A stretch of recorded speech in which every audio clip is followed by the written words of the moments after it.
Hello and welcome to Super Great Kids Stories, wise tales from around the world which will make you laugh and sometimes cry. Recommended for ages 5 to 105. I'm Kim and I love stories. Hello Super Great Kids, and how are you? I'm very happy today because we've got a new storyteller to introduce to you and a new theme, which is stories about giants and witches and monsters and ogres and beasts. Can you say that quickly? Giants and witches and monsters and ogres and beasts.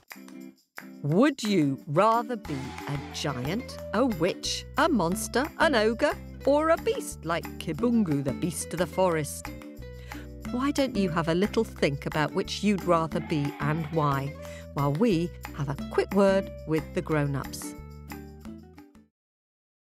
Hello, Super Great Kids. I wonder what ideas you came up with. Maybe you could draw a picture for our Facebook page about which one you'd rather be. Here is this week's Giant's Tale from storyteller Wilf Merttens. It's all about a lonely giant in Scotland. Are you ready? Mouth open. Story, jump out. Here's Wilf. Hello there, Super Great Kids. I'm really pleased to be here with you. My name's Wilf Merttens, and I'm a storyteller. My dad used to tell us stories when I was young, and I used to love them. He used to tell us Greek myths and Russian folk tales, and when I grew up, I realised you could actually be a storyteller, and I was overjoyed to join in the storytellers and become one of them, and I'm still learning. But I really hope you like the story that I'm going to tell you today. Once upon a time, there was a giant. And he was lonely. Because, you know, giants are a bit like great white sharks. Great white sharks live all on their lonesome. They don't see the other sharks. They have these big territories that they patrol. And when they meet up with the other sharks, usually they just fight. And the giant was getting just a bit sad with this life, not seeing anyone. And, well, he did all the things that a giant should do. He ground his teeth together. He growled. He stomped his feet and made the earth quake. But he didn't really have any friends. I mean, he had one friend, actually. And she was just a normal-sized person like me or you, although to the giant, obviously, she was incredibly tiny. And if he wanted to speak to her, her name was Morag, by the way, he would have to get right down on the ground and whisper as quietly as he could. And even then, the sound of his voice was so booming and loud that it would knock poor old Morag on her bottom. And if she wanted to speak to him, she would have to actually climb inside his ear hole and shout as loudly as she could. And even then, her voice sounded like the buzzing of a little insect that had got caught in his ear. So it wasn't really an ideal friendship. And the lonely giant, he got to thinking how if he got married and had a family, then he wouldn't be lonely, because he would have lots of little giants running around and he would have a wife. So it was that he decided to seek out a lady giant who might marry him. Now it happened that there was an eagle nesting in the giant's hair, and he asked the eagle if he knew of any lady giants. And indeed the eagle had heard that there was a lady giant living on an island off over the ocean. On that island there was a fearsome lady giant. Well, the lonely giant liked the sound of her, and so he went to the cliff top and he looked at the sea. Now, his old mum had always said to him, "You can do what you want, but do not go in the ocean. That's the one rule I'm leaving you, boy. Do not go in the ocean, you hear me?" But how else was he going to get to the lady giant? And he was really lonely. And so he disobeyed his mother. And so on the count of 3. Can you help me, kids? Are you ready? 1, 2, 3. Splash! The giant leapt into the ocean. But you can't just jump in the sea and hope that you'll work out how to swim when you get there. If you want to know how to swim, you got to go to swimming lessons. You got to start with armbands on. You can't just jump in the sea. It's dangerous. And that's what the giant had found out, because he found himself sinking down beneath the waves and resting on the ocean bed. And there he cried to himself, "And so I lose my life, I'll drown, and I never got married, and I only ever had one friend, and she won't know where I am.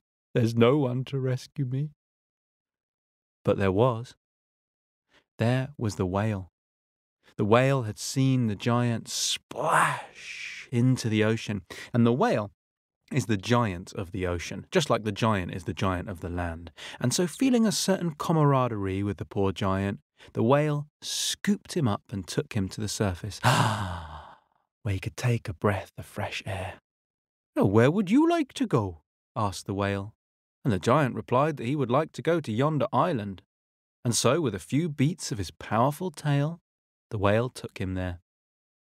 And as the giant made his way onto the shore of the island, he was dripping wet and he was trying to dry himself off as best he could. He turned to say thank you to the whale, and he saw this expression on the whale's face of shock and surprise. "What's the matter?" "Well, it's you, Mr. Giant. You've shrunk." And indeed, the giant, by looking at the trees that were around about, saw that he had shrunk in size. Now the giant was very disturbed. He was aghast, because giants like to be as big as possible. This is why his mum must have said, "Don't go in the ocean," because it must make giants shrink. He was sad, but still he thanked the whale, and he went off to find the lady giant, because he had come all this way to ask her to marry him. It wasn't difficult to find her, because he could hear her. She was making a terrible racket. She was on top of the mountain that was in the middle of this island, and she was stomping and she was singing. Now, I want you to know, super great kids, that I've actually got a beautiful singing voice.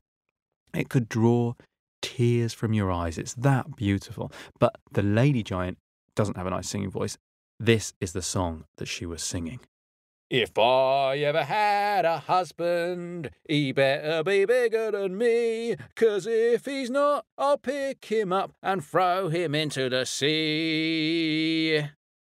And when the giant heard this song, he was frightened, 'cause he was looking up at her, and she was massive. She was bigger than him even before he got shrank down, and now he was a bit smaller.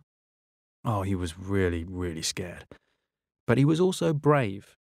And he had come all this way. So he plucked up his courage and he gritted his teeth in that distinctive, giant, growly face, and he stomped up to the lady giant and he said, "I'll be your husband." And the lady giant, she looked down at him and she laughed.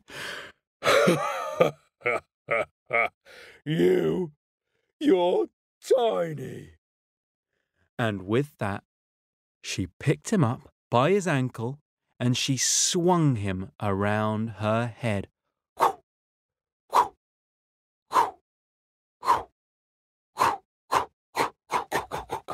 He went and she let him go.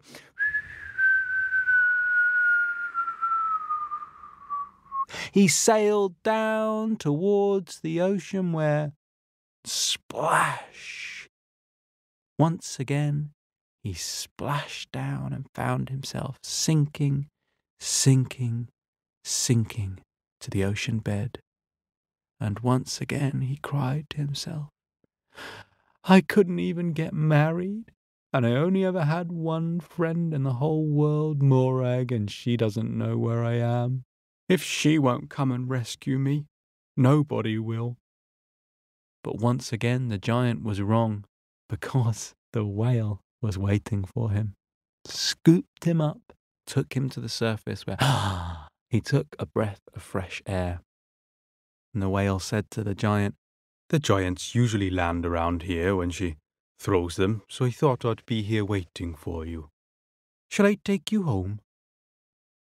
Indeed, the giant wanted to be taken home, and so with a few beats of his powerful tail, the whale had taken him back to Scotland.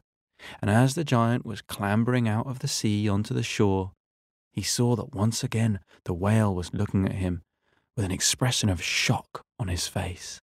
Because once again the giant had shrunk down.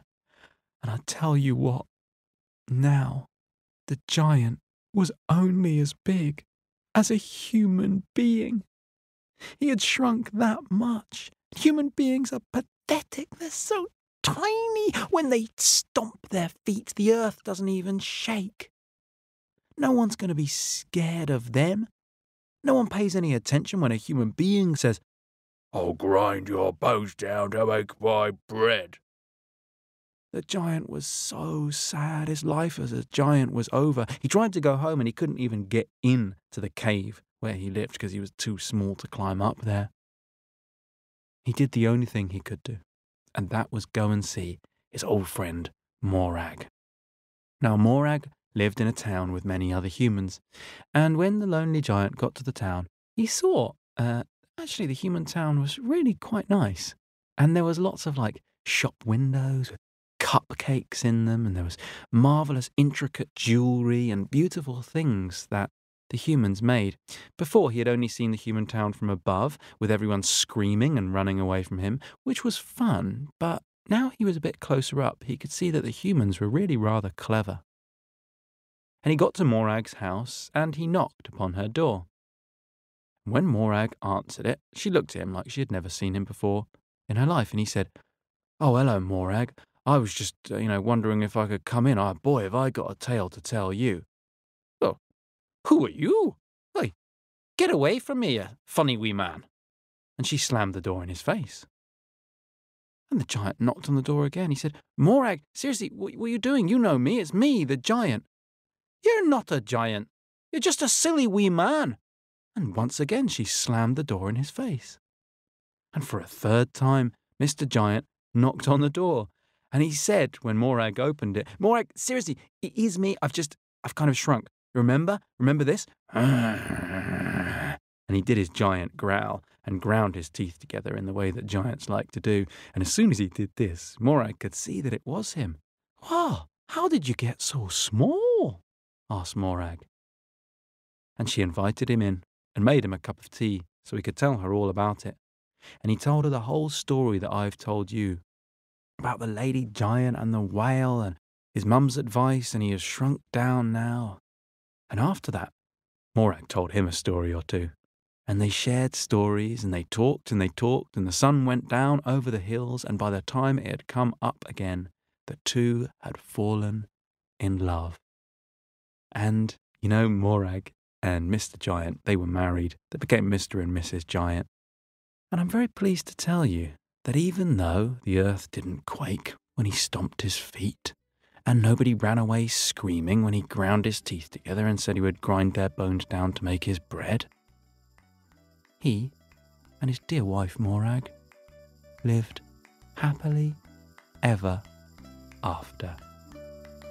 The end.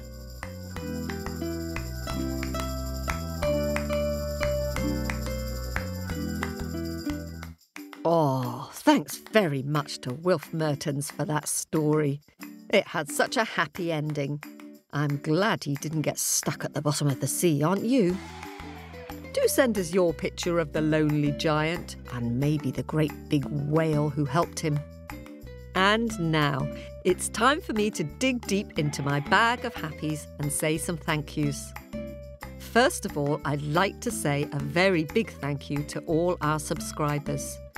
You are all monstrously kind to help us keep making this podcast. So a very big thanks to new Patreon subscribers in Brompton, Ontario, to Matilda, who is 5, and Felix, who is 2. And to Ko-fi donors Andra and Lale. and to Seva, who is 6, and Nala, who is 4. And thanks to Apple subscribers Ophelia and Mila from Brentwood in Essex. And hello to Summer in Cleveland, Georgia, who will soon be 7. Summer likes listening to our stories every week with her grandma. Lucky you, Summer. And hello to Maeve, who is just 8, and to her sibling Fionn. They're travelling around Western Australia with their family and enjoying listening to our stories as they go. Happy travels. Let us know if you're a subscriber and if you'd like a mention. And thanks for some really lovely reviews too, to Puppy in the US and to Cycling Guru in the UK. It's lovely reading your reviews. Thanks to all of you who took time to review us this week. If you'd like to give a one-off donation of any amount on Ko-fi, or subscribe to our podcast on Patreon and get bonus stories, early access and ad-free, then go to our website on supergreatkidsstories.com. Or to subscribe on Apple, go to Apple Podcasts. Or just tell a friend about our stories. Now, you've all been drawing and sending wonderful pictures of our stories for us to share on our Facebook page. So here's some thank yous to super great kids who've been sending in pictures. Are you ready? Let's go. Thanks to Annabella, who is 6, and her brother Vincent, who is 4, from Southborough in Massachusetts. Annabella sent a happy drawing of the Russian story Marusha and Father Frost. I really like the fact that you've drawn Marusha with bright colours as if she's glowing with warmth, even though it's really cold in the forest. Thanks very much for sharing this picture. And thanks to sisters from Los Angeles, Amelia, who is 8, and Abigail, who is 7, and Ariel, who is 5. Amelia, your picture of Anansi is just brilliant, so full of humour and fun.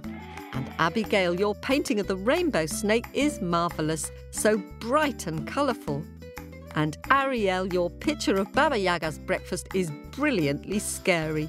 Baba Yaga's face looks a bit like a skull with glowing red eyes. So glad you're all enjoying listening to the stories. Lots of you have been inspired by Baba Yaga the Witch recently. Izzy, who is 4, from Palmerston North in New Zealand, has sent a cracking drawing of Baba Yaga with long curly hair, shouting, "Baba Yaga, surrounded by a fence of skulls. Thanks for sharing your picture with us. And 5-year-old Harrison from Los Angeles sent a great picture of Baba Yaga looking jubilant and flying above her hut, which is standing on very realistic-looking chicken claws. Thanks for that, Harrison. And thank you to 6-year-old Alice from California for her lovely picture of the story from Wales, Lord Plimlimmon and his 3 daughters. I love your beautiful mountain, Alice, and the way the mountain looks like it's creating 3 smaller mountains inside it. It's an interesting story, isn't it? Thanks for sharing that picture. And thank you to Bastian, who is 5 from Sydney in Australia, who's painted a beautiful picture of the Zimbabwean story, Ngwenya and the Crocodile. Your crocodile, Bastian, is just splendid. I like his wide open mouth and his spikes. I wonder if you'd invite a crocodile to your party. And thanks to 5-year-old Jack from Lexington in Kentucky for your remarkable picture of how the whale got its sad song. I love the sea blending into the sky and the perspective of the tiny frog and the crow contrasted with that of the enormous whale. Thanks so much, Jack. It's a super great picture.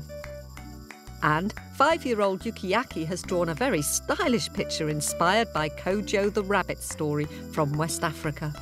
I really like the way you've captured a moment in the story, Yukiaki, where Kojo is tricking the crocodile into losing a tooth. Thanks for sharing your picture.